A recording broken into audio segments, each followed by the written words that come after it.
minus 150,000. I was like, first of all, what does that mean? Huh? If you want to live the true baby girl lifestyle, Lagos nightlife is for you.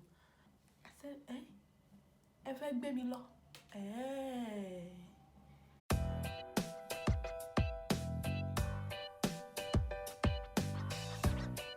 Hi guys, welcome back to my channel. My name is Tani Dabi, but everyone calls me Dabi. And today's video is about Lagos because everyone and their mum has started to migrate back to Lagos because it's that time of year. I absolutely think Lagos has the best nightlife. Like, I don't enjoy myself half as much anywhere else as much as I do Lagos. That's just how it's set up. But as much as you can have a good time in Lagos, little things can sometimes just throw off your day or your night. So to avoid all that, I decided to make this video so somebody does not come and just ruin your Christmas for nothing. Yeah, so I decided to just give you guys some tips and tricks on Lagos and how to avoid some drama. Make sure you click the like button if you enjoy the video, and drop some comments down below if you think there's anything I've missed, and also subscribe to see more of my content. So before I go anywhere or like say anything, the first thing I'm going to bring up is money, because as Yoruba people like to say, Olowo laye mo.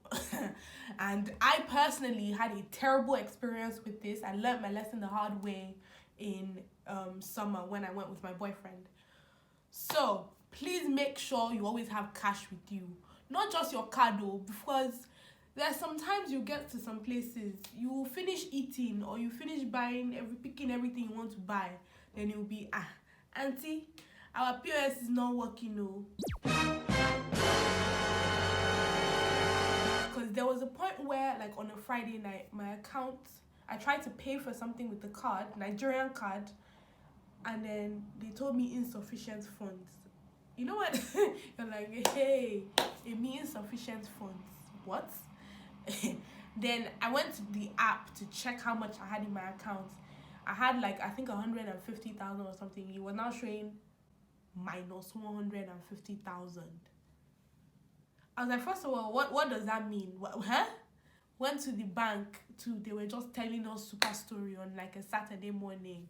It was just avoid all that. Like, at the end of the day, we sorted ourselves out. The account was unfrozen later on, like, believe me, days later. But save yourself the stress. Make sure you have cash, because Nigeria, they will disgrace you.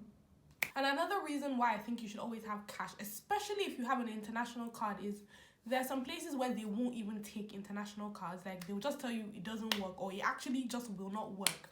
Why, I don't know, but international cards don't work in a lot of places in like Nigeria in general. So for the most part, for transportation, if you're an IJGB, I just got back, like you're from the UK or the US, flexing, but you don't have a car, you will probably use Uber or Bolt, right?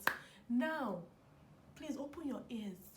Don't go allow them to kidnap you, because even Uber gives you like a warning that you make sure that the vehicle number and the driver that come to pick you are the same before you get inside the cab. Now, this, I didn't have any like particularly bad experiences with this. However, there were a number of times that the driver and the car will not be the same. That happened to us. There was a time where the driver that was registered, that was supposed to be coming, was a woman. Then a man came. They were saying, it's my auntie. I'm just helping her. I was like, first of all, I just even noticed, why is the car color different? And they were like, we have different cars. We just changed the number. I said, Effect baby law. Another thing for Uber is make sure you always have like a Nigerian number on your Uber app while you use it in Nigeria, because for some reason a lot of drivers will call you to ask you where you're going, like when they accept the ride. I don't understand why, but make sure you have that available, because if not, they will most likely just cancel if they can't call you. So if you're going to like a party, like an Owambe, or like even like an afternoon thing, African time is real. If they tell you 1 p.m. and you get there at 1 p.m., most likely it will just be you. Maybe you and maybe 2 other people. Like, it annoys me so much, but to be honest, that's just how it is, especially when you're in Lagos, in Nigeria. Just do as the Romans do, be an hour or 2 late. Like, it will save you the annoyance of waiting for everyone else. So when it comes to nightlife in Lagos, I have to give it to Lagos that I don't think I've had half a good as time as Lagos anywhere else. If you want to live the true baby girl lifestyle, Lagos nightlife is for you. Let's go. Ain't no party like a Lagos party, 'cause we're Lagos. However, there are some things that can be quite annoying.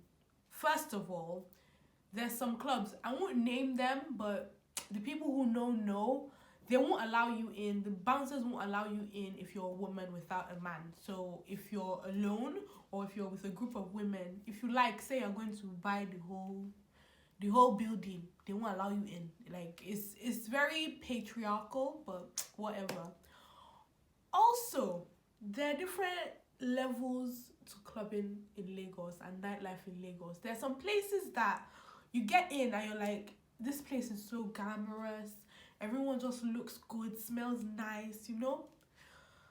And there's some places that once you enter, you go, you know that this is a struggle. Why am I here? We're all struggling. So a good way to like gauge that is, one, as Sincerely Oasis said in her video, just have a Lagos plug. Like, have someone that you can ask about like certain places before you go there, so you don't waste your time with the struggle place. Or make sure to ask if it's a heels kind of place. Like, if I'm wearing flats, will they let me in? If you know that it's a flats, like, it might not, if it's a flat place, it might not be the kind of place you want to go to if you're all glammed up. In terms of clubbing, that is, but that's always like a good gauge.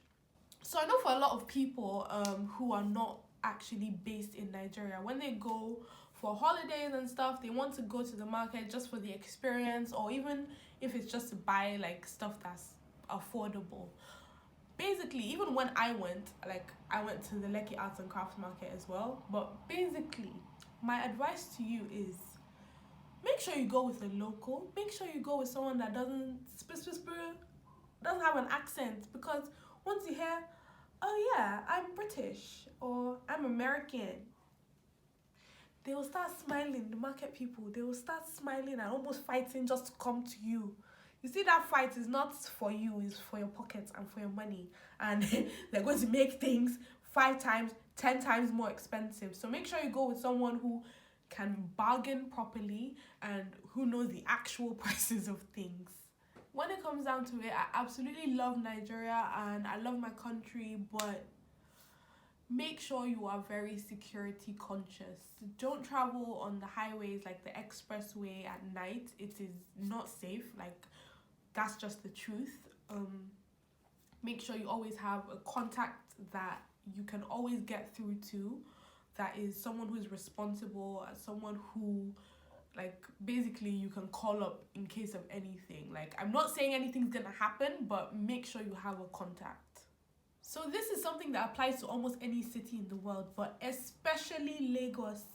If you're being slow and you're doing like, I don't know what I'm doing, I don't know where I'm going, oh my god, they will take advantage of you. They will take you for a monk and you will be a monk. So make sure you're sharp, make sure you're alert. If you think you need to speak up for yourself, speak up for yourself, because sometimes in Lagos you just need to act just a bit crazy, just a bit, so that people can understand that you're not stupid. So the hotel John and I stayed in when we were in Lagos is a very good example. They were doing small things that I was just leaving because I was like, I'm on holiday, I'm just gonna let you people be. But it got to the point where I was like, mommy, okay. First of all, I noticed that whenever like we would talk to them, John and I would be standing there, they would be talking to John. I'm talking to you, you are replying to somebody else. I left it. Then breakfast, When we paid, they said the hotel thing came with complimentary breakfast, right? We got there the first day. They said, complimentary breakfast is only for one person. But when we were paying, there were two people there. You did not say the breakfast was for one person. I left it. Then they said, okay, it's only on the weekend that two people can come. We left it. The weekend came. They are now saying, actually, the price you paid is different from. So you people are not right. You people are not okay. Like that day, we friggin' changed it for them. And guess what? We both got breakfast every day until we left. And it was just like a good example of people just taking you for a mug and taking you for a fool. So last but not least, before you go back to your various countries, make sure you get to the airport early. This sounds really basic, but like everything else in Nigeria, the airport can be a bit dramatic for no apparent reason. So make sure to avoid all that. That was what John and I did when we went to Nigeria, which brings me to my next tip, which is once you check in and you go in, pay for a lounge. Like we got one that was really, really cheap. It was like 7,500. We went to like a couple different ones. Some were telling us 30,000 or 25,000 just to sit down, just because you want to sit down. So I was like, no, I'm not paying for that. But the 7,500 I think is worth it because the airports we know in Nigeria are not the best. The toilets aren't the best. They don't have lots of charging ports and stuff, but the lounges do.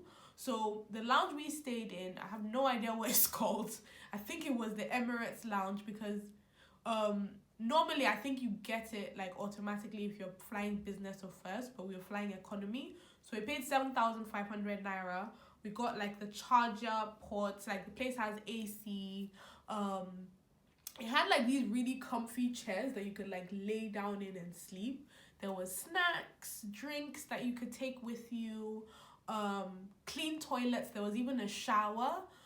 So for me, I just felt like that's worth it. You're not late. You get to be comfortable and like nice and settled before going to board your flight. So yeah.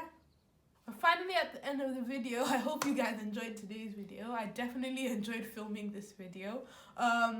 Please feel free to check out my Lagos vlog from earlier in the summer when my boyfriend John and I went to Lagos. We had an absolutely amazing time. So yeah, see you in the next one.